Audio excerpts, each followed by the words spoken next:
गांव में माधव नाम का एक आदमी अपनी पत्नी और 3 बेटियों के साथ में रहा करता था।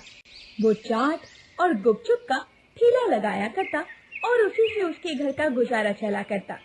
उसकी 3 बेटियों के नाम थे सीमा, निधि और सविता। सविता सबसे छोटी थी और माँ बाप की सबसे लाडली थी।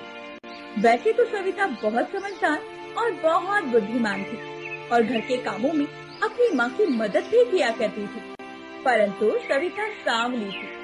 सविता की दोनों बड़ी बहनें उसे हमेशा ही सांवली होने का ताना दिया करती थी।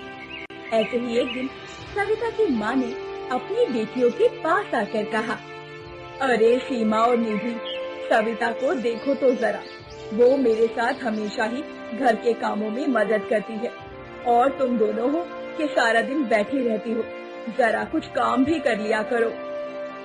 माँ, सविता ठीक ही तो करती है।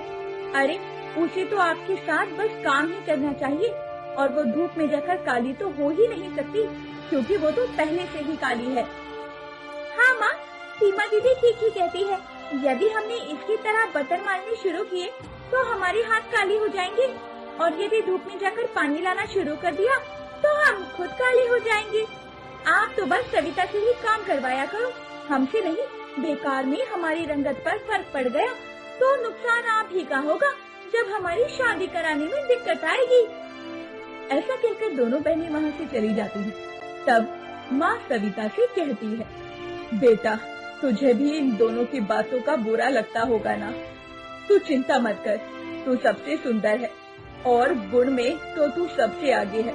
और देखना, एक दिन इन दोनों को भी इस बात का एहसास हो जाएगा और तब ये अपनी गलती पर पछताएंगी बैठकर।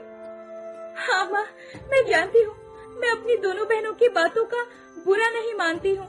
और माँ, वैसे भी मुझे घर के कामों में आपकी मदद करने से बहुत खुशी मिलती है, इसीलिए मैं आपके साथ काम करवाती हूँ।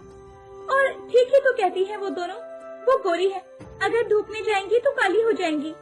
वैसे भी तू ही कह रही थी ना कि तुझे इन दोनों की शादी करनी है, तो माँ तुम भी इन दोनों की बातों को दिल से मत लगाया करो।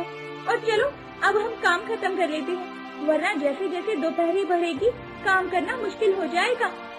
और इस तरह सविता कभी भी अपनी दोनों बहनों की बातों पर ध्यान नहीं देती थी और हमेशा अपनी माँ के साथ कामों में लगी रहती। ऐसे ही सब कुछ ठीक चल रहा था, परंतु एक दिन माधव अपना ठेला बंद करके वापस घर आ रहा था। तभी रास्ते में उसका एक ट्रक से एक्सीडेंट हो जाता है और मौके पर ही उसकी मौत हो जाती है। माधव की मौत की खबर सुनकर उसकी पत्नी के सर पर दुखों का आसमान टूट पड़ता है। नहीं नहीं, आप हमें छोड़कर नहीं जा सकते, मेरे साथ साथ 3 बेटियों की जिम्मेदारी भी आप पर है। नहीं, आप ऐसे कैसे जा सकते हैं? मेरी नहीं तो अपनी 3 बेटियों के बारे में तो सोचते।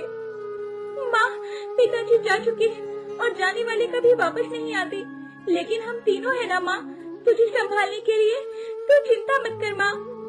वो सभी मिलकर अपने पिता का अंतिम संस्कार करते हैं